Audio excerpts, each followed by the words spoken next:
All right, today we're jumping into a really fascinating case study. It's about a critical department that is so good at what they do, they've basically become invisible. We're going to break down how they fought to make their essential and often hidden work seen again. Seriously, just think about that for a moment. What if being amazing at your job actually made you disappear? It's this bizarre paradox, right? You do your job so perfectly, so seamlessly, that it looks completely effortless. And because it looks effortless, nobody even realizes you're doing anything at all. That is the exact problem we're digging into today. So let's put a name to this problem. The source material calls it the invisibility paradox, and honestly, that just hits the nail on the head. This is the central challenge that this team was up against. So here's the official breakdown. The better a technical team performs, the less anyone sees their work. I mean, think about it. When the Wi-Fi is blazing fast, when all your apps just work, when your emails pop up instantly, you don't think about the army of people keeping it all running. It all just vanishes. It's the ultimate catch-22, you know? Your very success wipes away any proof that you're even working.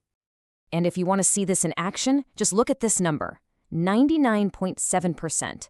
That's this department's system uptime. I mean, that is world-class. It's incredible, but it's also their curse. See, for 99.7% of the time, everything's running smoothly and they're completely invisible. It's only in that teeny tiny 0.3% of the time when something goes down that suddenly everyone knows who they are. And trust me, it's usually not for a friendly chat.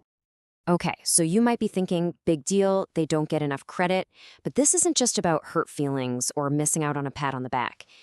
This invisibility creates 4 very real, very serious business risks that can cripple an entire organization. Risk number 1, talent. Let's be real. People want to know that their work has an impact. If the only time you hear from anyone is when something's on fire, your morale is just going to tank. And in a super competitive market for tech talent, good luck keeping your best people. They'll just walk out the door to a place where they feel seen and valued. The second risk is this huge perception problem. Leadership starts seeing the IS department not as innovators, but as a cost center.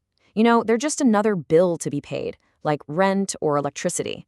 They're not viewed as a strategic partner who can actually drive the business forward. And that thinking, it directly affects their budget, their resources, and whether they even get a seat at the table when big decisions are being made. Third, you get this alignment gap. This is a big one. Other teams have no idea what IS can actually do for them, so they never ask. You might have a whole department of doctors and nurses wasting hours on some clunky manual process, completely unaware that the team down the hall could build something to automate it in a few days. Think of all those missed opportunities. They just pile up. And finally, we get to the biggest one of all, strategic risk. Now, remember, this is a healthcare organization, so this isn't just about slow spreadsheets or glitchy software. This invisibility can literally impact patient care. When the IS team goes to leadership and says, hey, we need to invest in this new system that could save lives, what does leadership see? They just see a big price tag because they've been conditioned to see IS as a cost, not as a core part of the mission. But here's where the story gets good. This team didn't just throw their hands up and accept being invisible. Nope. They decided to go on the offensive. They put together a proactive, strategic plan, a full-blown campaign for visibility. And their goals were super clear and really powerful. Goal 1, make our day-to-day work impossible to ignore. Goal 2, tie every single thing we do back to the mission of patient care. And goal 3, completely transform our reputation from a cost center to a strategic partner. So, how in the world were they going to pull this off? Well, it wasn't going to be with a boring company-wide email or a single presentation. They built a whole strategic playbook, a comprehensive game plan designed for real, lasting change. Their entire framework was built on these 4 pillars. And the core idea here is brilliant. It's not about just being louder. It's about being smarter.